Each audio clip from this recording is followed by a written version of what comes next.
Hello everyone. I'd like to talk some more about this situation that I'm involved in. I'm still in Quebec, in Canada, and I've assembled another video here entitled The Network Box, and that will become more significant as I move on here. But I'd like to go through some things that have happened over the last few years. You see, the FBI have been involved with my case for going on 5 years. And while this happened, there's been communications on the phone. So I know they're involved. There's been communications with police and about FBI, so it's clear they're involved. And then there's been communications through V2K, which is voice-to-skull technology. And those are the things that I can't verify. But I have to look at the whole picture and try to assemble what seems to be a reasonable theory. And so I want to talk today about this theory I have called the network box. So a little bit of background. In 2012, I was arrested. It never should have taken place, without evidence, etc., but it didn't seem to matter. And I've been in court approximately 50 times. And ultimately I had a motion to dismiss, a motion to suppress, illegally taken evidence. I mean, the case was just a mess. It should have never made it to arraignment or even an arrest. But it did.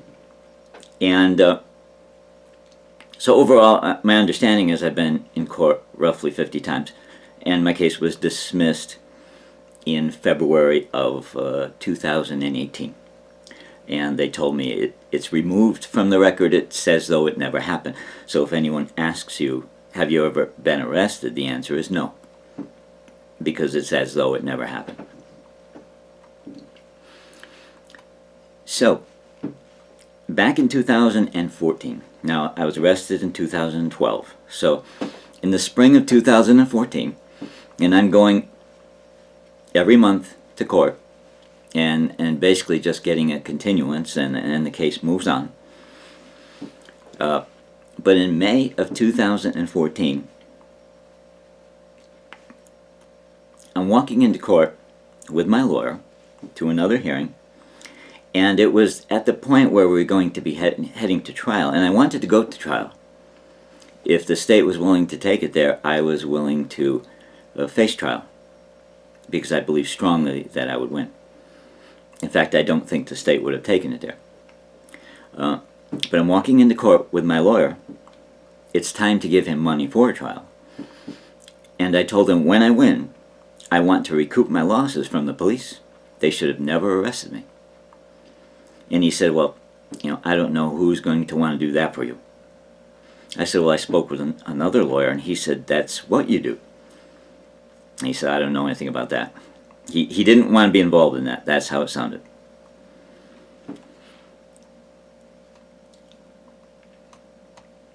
So, we go into the courtroom. I'm sitting with my lawyer. There's other cases to be heard, as I recall. And my stalkers had their equipment pointed at me, which they always do. They have it on the courthouse. And V2K was very, very loud. And I was wondering as I was sitting there, could it be that anyone else hears this? Now, for people who don't understand V2K, voice-to-skull technology, when you can communicate two-way communication through this surveillance equipment, it picks up the subconscious thoughts and all that, and it turns them into audible speech. So I can communicate with them without making a sound, and I can hear it in my ears as if there's an audio monitor.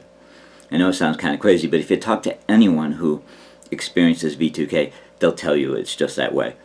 You could carry on a conversation and someone in the room wouldn't even know you're having that conversation. it's directed at the target, and I could communicate, and I could hear my words very loud in my head. It's like an audio monitor. If I didn't have that audio monitor, I wouldn't be able to communicate because I couldn't tell what I was saying. So it's the whole speech process, short of actually vocalizing. And you get used to it pretty quick. So anyway, I'm sitting in the courtroom, and I'm thinking, I wonder if someone here in this courtroom could be hearing this. So in my head, I'm giving this whole speech. Who the judge is, why I'm there, who my lawyer is, where I'm sitting, where's he sitting. I'm describing the inside of the courtroom. When I get to the prosecuting attorney, who was sitting down front and kind of at an angle to me, he turned around and looked at me. And he looked a little disturbed, and I thought, wow, I wonder if he's hearing me. I mean, that's why I'm doing it. I'm hoping someone hears this craziness that you can't tell people about, or they'll say, oh, you're hearing voices. No, I'm not hearing voices. I'm hearing equipment. For people with V2K, if someone says, are you hearing voices? The answer is no. I am hearing electronic equipment. And that digital signal that you're hearing there is part of the components from that. And it follows me everywhere. So you're not hearing voices. You're not having some psychological anomaly. It's electronics. It's a known technology. It's just not known by everyone. So anyways, I believe the prosecutor heard me. Court adjourns. I'm heading out the door, my lawyer with me. The prosecutor taps him on the shoulder and brings him back into the courtroom. I go out into the corridor. I could hear them talking. I'm out in the corridor where people are talking. It's noisy. I could hear them talking through V2K with each other. The prosecutor sounded louder. My lawyer sounded not as loud. I wasn't even concentrating on what they were saying.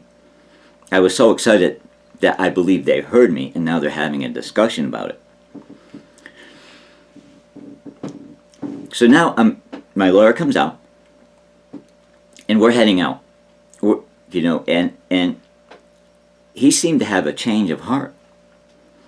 After speaking with Prosecutor Raphael Bustamante, he's the one who heard this, at GA 10 in New London, and my lawyer was Bill Kosh.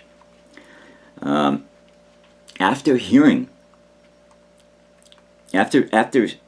them having this conversation, and we were going out, my lawyer had wanted more money going in. I had to pay him for a trial.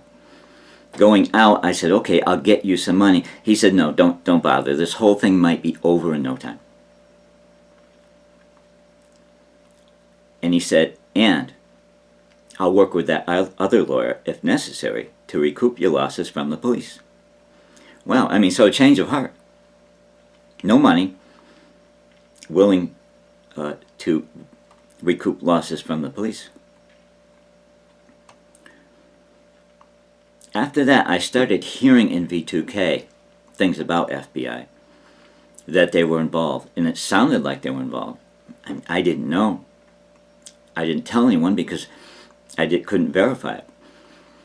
But then in the conversation in the fall of 2014, the fall of that year, the local police, Sergeant Masick of the East Line Police, told me that yes, they are involved. I called to gripe about something. I'd been over in town of Groton jurisdiction, and apparently the FBI wanted me hassled a little bit. Well, I called my police to gripe about it, and Sergeant Masick said, I don't know what I can do about that, but I can tell you this, the FBI are involved. Sergeant Renshaw is the man that you need to talk to. He's in charge of that investigation with the FBI. So he says, contact him and touch base with him. And I was thrilled. I was absolutely thrilled. And I think other targeted people would be as well, because suddenly what I'm experiencing and what I'm describing is validated. The FBI are involved. My case, myself and my family getting so abused and having to suffer quietly, well, suddenly federal authorities are investigating. I thought of the FBI as a really upstanding organization, and I was thrilled. I heard that they went to Electric Boat, General Dynamics Electric Boat, their Bridge Street facility in Groton, and they removed 30 plus years of records pertaining to me, that this had been done for 30 years. Now, I've also heard that that caused some issues there because the people that were employed at that facility, it was a secure facility. There was guard shacks, crossing gates, and all. And the people that were employed there, I had heard even in the past that Electric Boat followed people, but they thought people didn't know if they actually did it or if it was some type of simulation, if it was even real. Suddenly the FBI come in and they confirm, yeah, we're checking into this. We know this is happening. And here you got 30 years of records, and you can't do this. No one can do this. We're taking these records with us. That's what they said. And there was going to be trouble. Well, they've described some of the records to me in V2K. We've had a lot of conversations in V2K. They've described those records to me, and I say yes, I do believe they have them. They haven't verified to me formally that they have them. So the people from that facility who saw all that happen suddenly learned truth, that they were responsible for keeping records pertaining to people who were being abused and maybe killed in the community, who were being terrorized and tortured to death. And that was a big problem.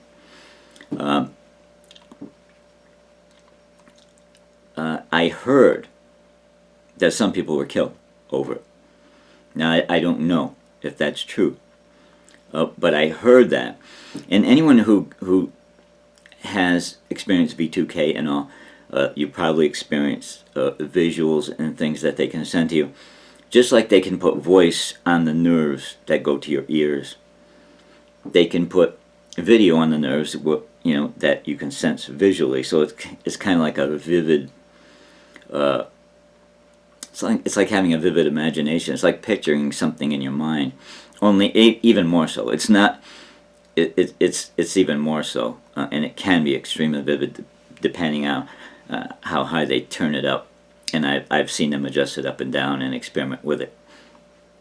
Well, anyways, during 2014, while all this was going on, they showed me visuals of people being shot, and people being choked to death from behind in an office chair, where someone would come up behind them, throw a cord over their neck, and pull it, and that person would thrash around for a number of seconds and then just fall limp. And I heard people saying that they were binding them up to get them out, the bodies. Now, I don't know if any of that was real or if they were just trying to terrorize me. So I just note that. But I think they got caught.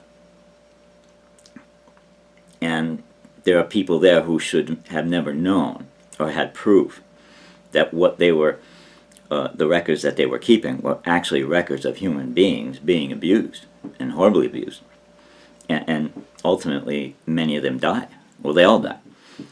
From what I have heard, these types of this type of situation where they stalk a person for many years, it always ends up with their death. It always ends up that they're murdered.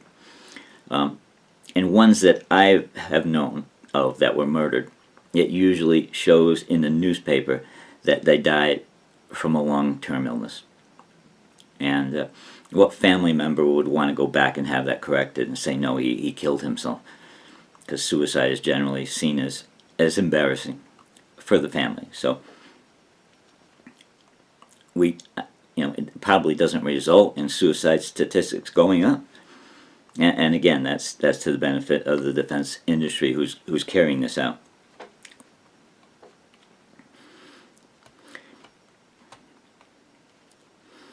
Okay, so as I've talked about in the past, with this equipment running, it seems like the people doing this to me,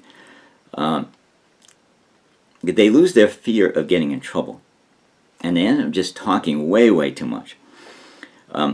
So we've had all kinds of talks about extortion and impersonation, and one of the people from the FBI in New London that I talked to once on the phone by myself, and another time in the presence of police, where we talked on speakerphone.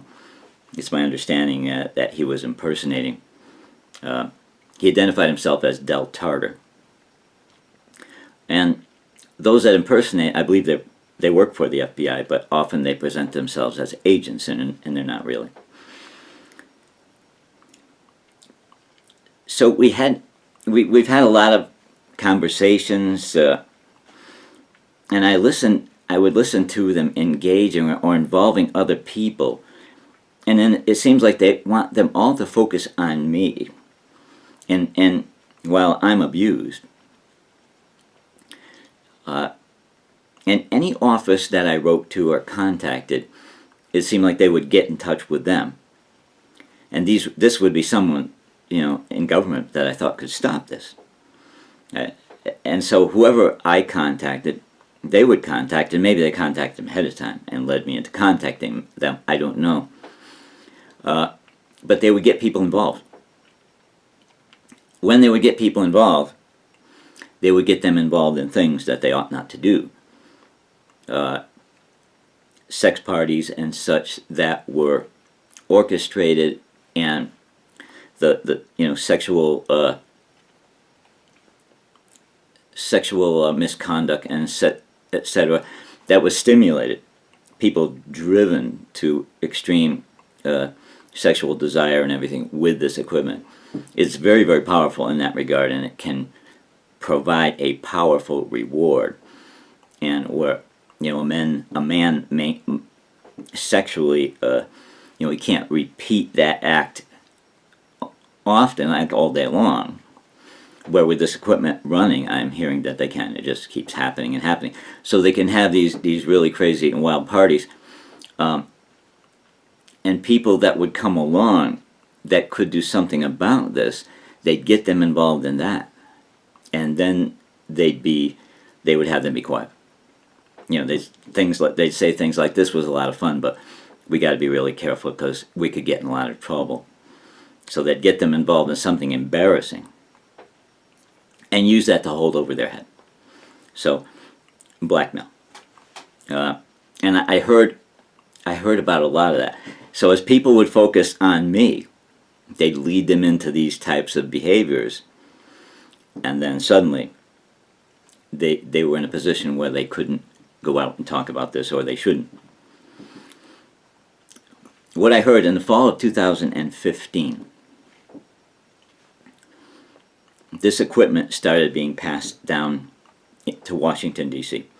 So this is New Haven's FBI, and New London were involved at the time. And this equipment got passed down to Washington, D.C. You see, I decided to write to the Attorney General and the Director of the FBI. So then it was James Comey and Loretta Lynch, the Attorney General. I wrote to both of them, registered overnight mail, return receipt, looking for them to get involved and stop this. Because by now it's pretty clear that the FBI aren't out to do anything good. They've just joined the party. They're running interference between the contractors, the NSA, who this is their programs. They're running interference between them and law enforcement, getting people embarrassed and blackmailed, and obstructing justice. That's the way I saw it, and I wanted something done.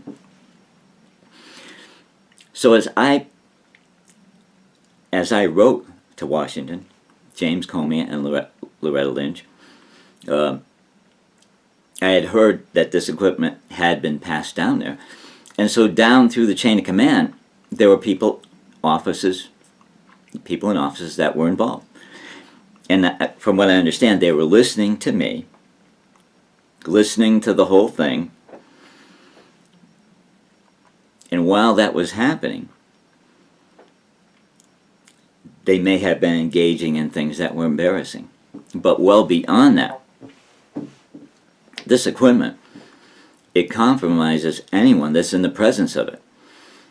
It is capable of sending subliminals, sending mood control, and listening to subconscious thought. It really is all invasive. And someone that's skilled with it can extract a lot of information. So let's say you were just sitting in the room and someone with this equipment running wanted to know what kind of things you do that are illegal. They wouldn't have to ask you. From a remote place, they could lead your thoughts. And it would be subliminal, so you wouldn't hear them audibly. You wouldn't even know someone were leading you. And you would start pondering the things that you do, and they could question you, and they could record it, and they would have you. They would. So instead of compromising an office and having to listen for a long period of time to really get a lot of information to blackmail them, it could be gotten rather quickly. And when they do this type of thing, your mind will think about where they're leading you to think. But it feels like your own, like it's originated within your own mind. The thoughts that they put in with the subliminals, they feel like they're your own thought. I mean, it's really something. And they can lead you thinking about all kinds of things and recording those things. And so a person that's skilled with this equipment, and that would be the NSA. It is their equipment. It's their claim to fame. And as everyone has heard, illegal surveillance is their thing. And I hate it when I hear people accept that we should be, that our privacy should be compromised by the NSA because they're somehow keeping us safe. No, it's illegal. They call it illegal surveillance for a reason, because it's illegal. And no, we don't have to accept that. It's just wrong. And I do not think they're making us safe. I think there's a lot more going on. I seriously mistrust them. Okay, so did I have any evidence that this equipment went down to Washington?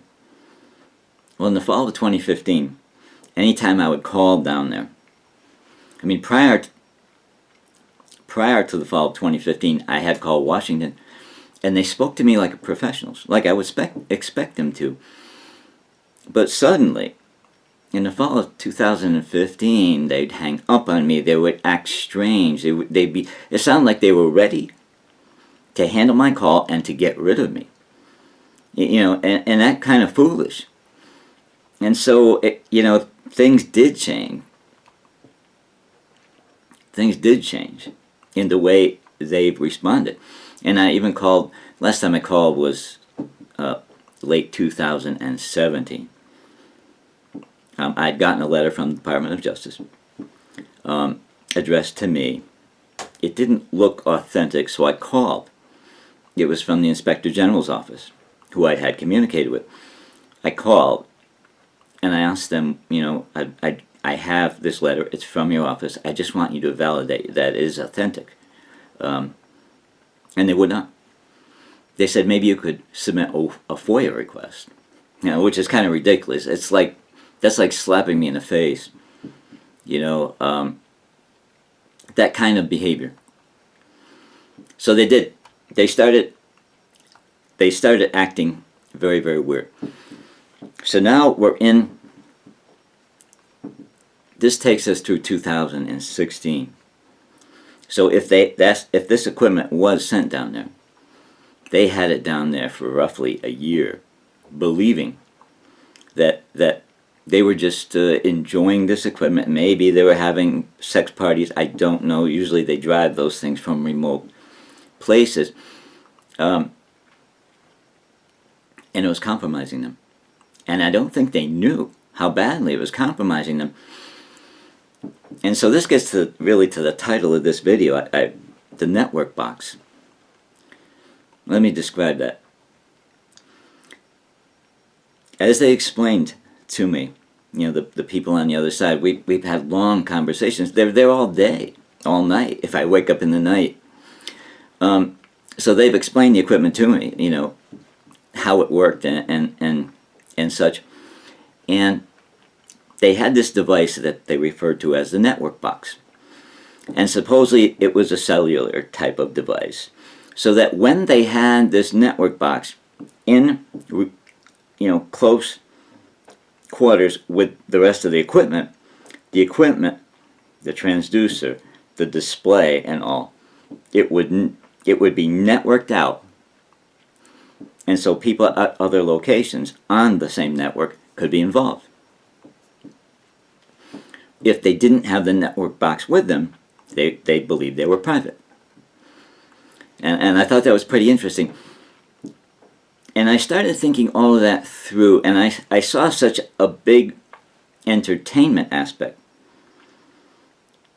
in the people, for the people that use this equipment. I mean, it seemed to be very entertaining. It's as if when they get involved, they love everything about what they're doing. They think that it's the greatest opportunity they've ever had. And then they ruin themselves completely.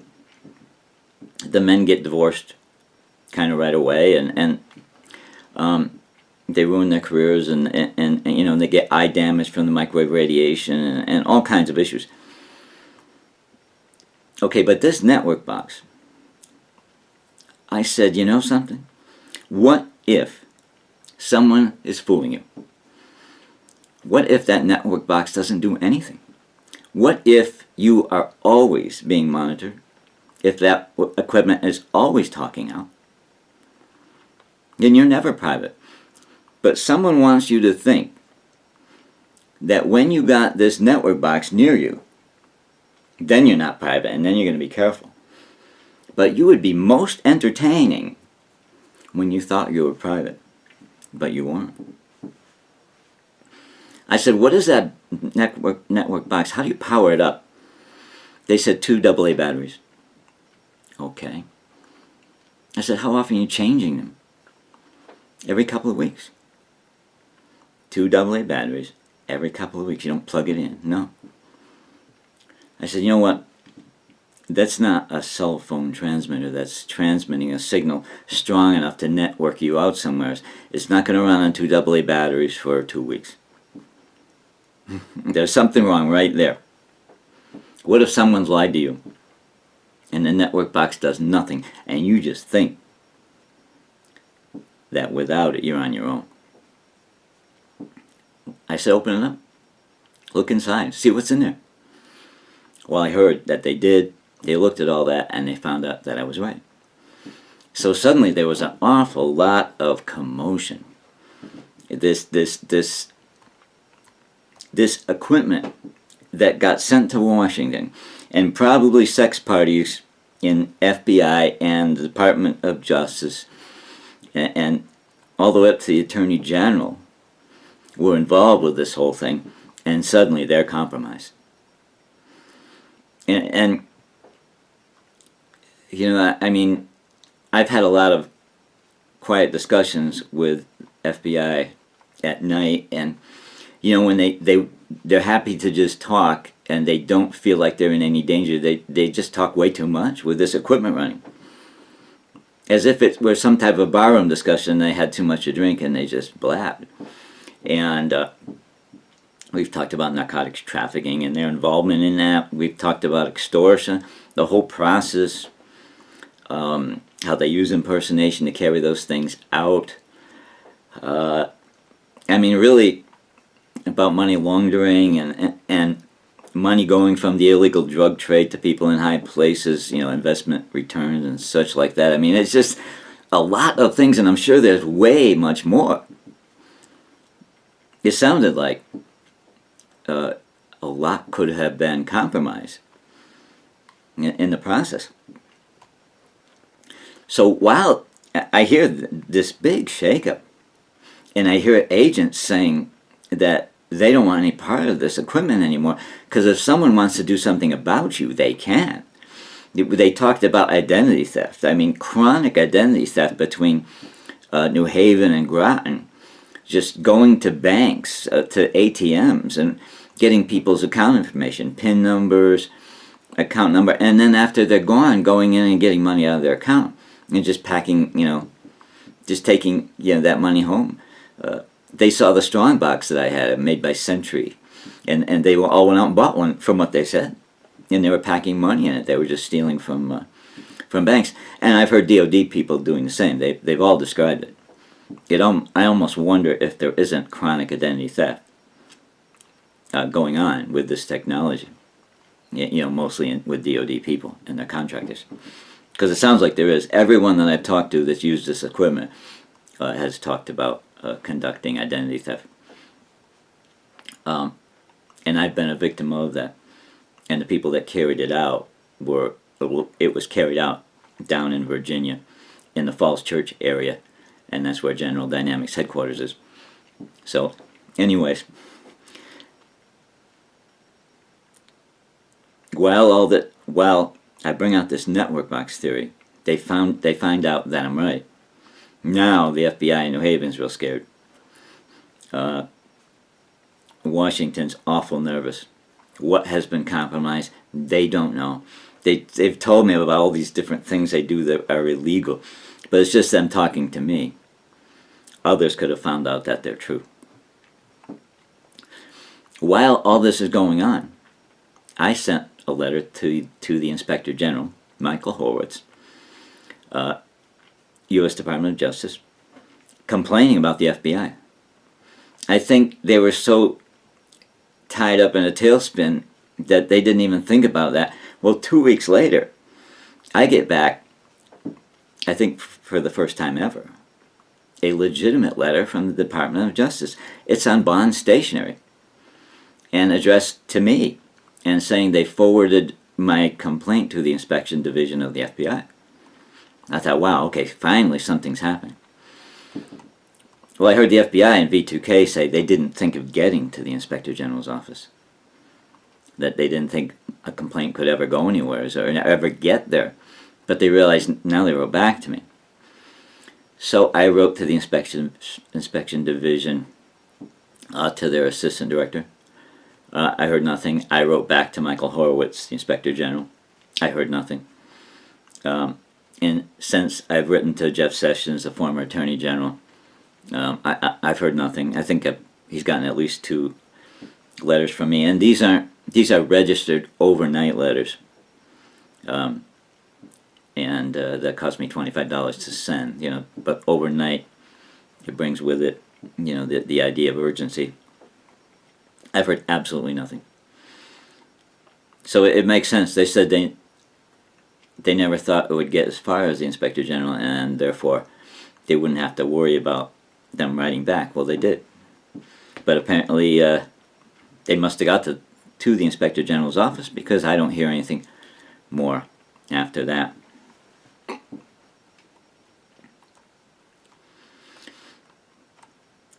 Okay, so now the discussion between me and the FBI and V2K is kind of like, hey, you guys seem like career criminals to me. It sounds like most of what you do is illegal. The people who impersonate and all, they would engage in talking to me, and they would tell me that we try not to arrest people, because if you arrest someone, you'll never get a nickel out of them. If you don't squeeze money out of them today, you'll get it out tomorrow. But we don't arrest them. And I understand the extortion process. When they get someone to pay, they don't believe that they're paying the FBI. They believe they're paying someone in high places that can get things accomplished and make things go away. And so we've had some long discussions on that, and it sounds like the prices aren't bad. I mean, as someone who's been arrested twice, and then I went through 2 lawyers. I had to pay a bail bondsman to put up bond. The amount of money I spent, and ultimately my case is dismissed, and I can walk away, and my record is clear. It cost me a lot of money. It sounds like extortion is a whole lot cheaper. And so, well, anyways, The FBI, I said, you're involved in so many things, and I can understand why you're nervous. What you need to do is find out who got the information. I said, your equipment's transmitting out, and I record it on my laptop with a radio receiver, and again, there's your digital signal. And anyone can record that. You should have known better. But beyond that, it's going out in the cellular region, as I understand it, and that's how it gets networked together. I said, there's satellites in space that monitor these things, surveillance satellites. Get that information. Find out how to get that information, and find out what has been compromised and clean it up. But just leave me alone. You got more trouble than you know what to do with. It sounds like, just leave me alone. Well, they said to me, Jeff, that raw intel is NSA's. We don't have access to it. I said, well, we'll get access to it. Talk to them. So I had that conversation in my house. And then I see in the news, as Loretta Lynch, the Attorney General, right, we go past the elections and everything, she's leaving office, and a new Attorney General is taking office. The day she's leaving office, she makes it possible for the FBI to request raw intel from NSA and then share it with the 50 states. And I thought that was interesting. It came out in the news. It was called A Parting Shot at Our Freedom. It was Loretta Lynch making that possible. And I thought, wow, and a parting shot. So she did that as she was leaving office. Why didn't she do it before she left office? Was she nervous about doing it? Was she maybe nervous about being compromised in her office? So maybe in parting office, she made it possible for the FBI to go after that, and maybe to help cover her. I don't know. I mean, it just seemed awful strange. I had this conversation. You got to go after it. They say it's NSA. I said, get it from them, and they said we can't. And all of a sudden, it comes out in the news that the Attorney General, on the way out of office, makes that possible.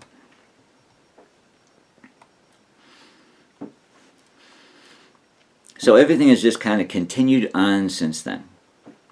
I mean, and it just seems, it looks to me, I mean, I'm kind of stuck in the middle, and I'm trying to get out of the middle.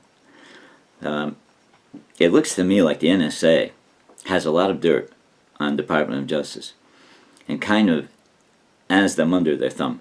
I mean, that's how, from how I've seen things play out here, that's the theory I hold. It seems to be supported.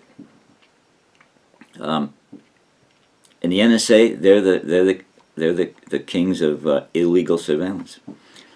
It is what they do, and it is my belief that they're obstructing justice. General Dynamics needs to be brought to justice. One of their contractors, Sonless Corporation, needs to be brought to justice for doing this to people in the community.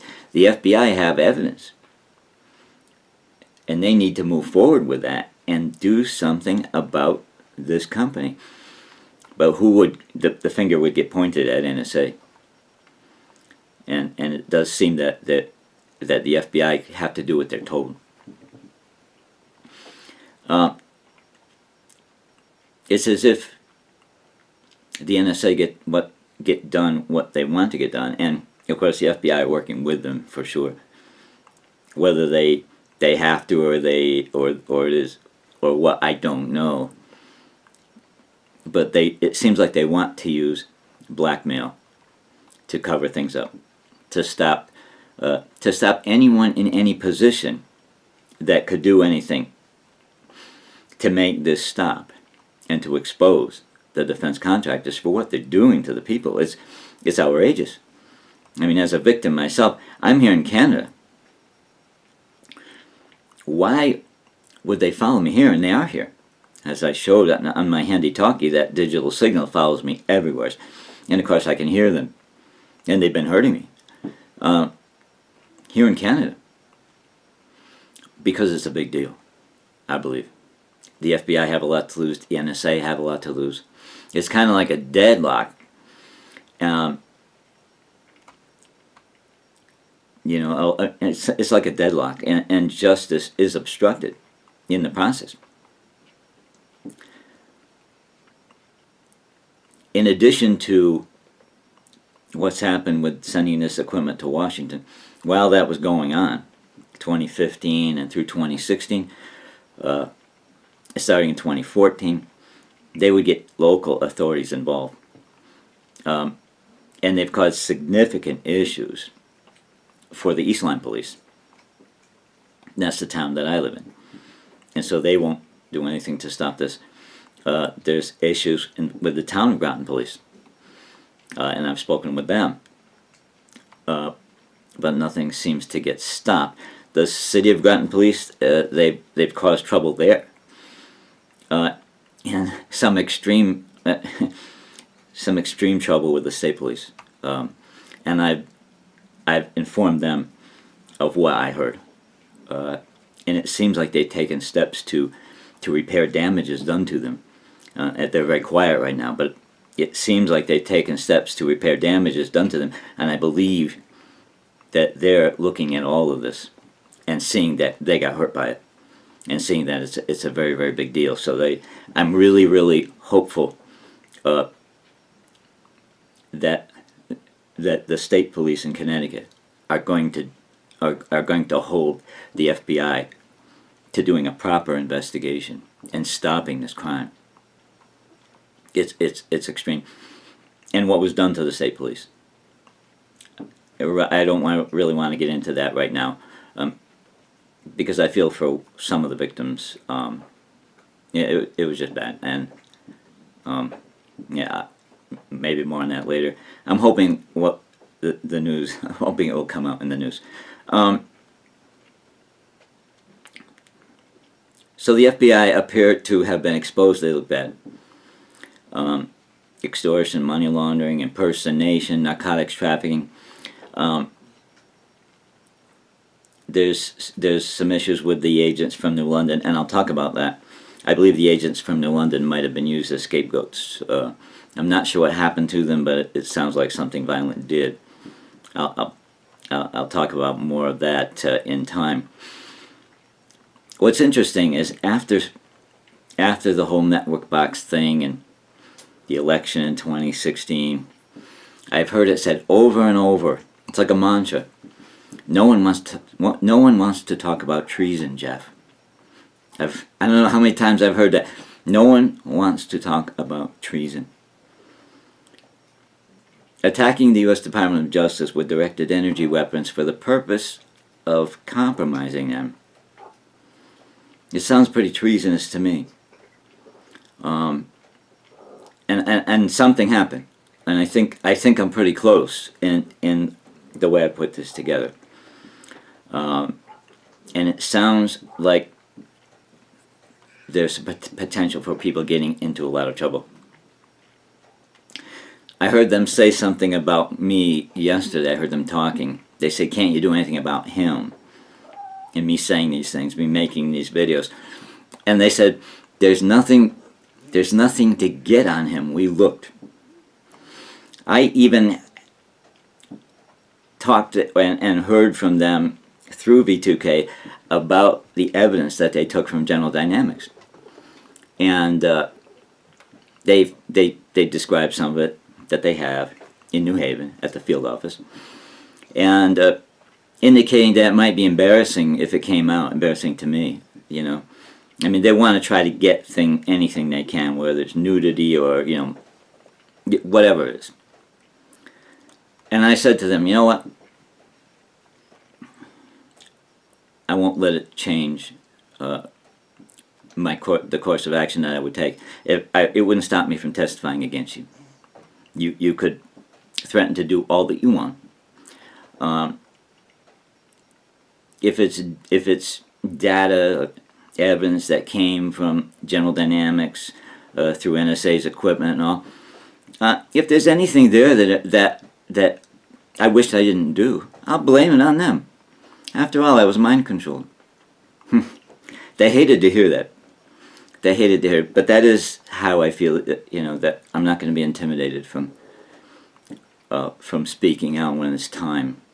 And I've had police tell me that when this is over, they said, Jeff, when this is over, you're going to be involved in civil and criminal matters, and it's going to be very hard on you. And so if it's hard now, then get some help, because it's only going to get worse. And so that's what I've been told, and it has been hard. So hard that I'm sitting in Canada hoping that the United States government will go home. They're breaking the law here. I'm sure they lied to be here. I'm sure they've lied to customs and the Canadian authorities, and they have no business here. They should go home. They have no business assaulting a victim who's taking refuge in another country to escape them. I've been assured by the state police that I'm not seen as a suspect in anything. So as I see it, it seems like the NSA and the FBI are sparring. And while they do, justice is obstructed. And so I'm hoping that can stop soon. And I'm going to be talking more. I have more videos to make on some of these experiences, and I have to get them out. It seems like it's important. It seems like it makes them nervous, and I'm doing my best to try to put together something that might be accurate, and as I wait for the truth to come out. Okay, that's all for now. Till we meet again, God bless you.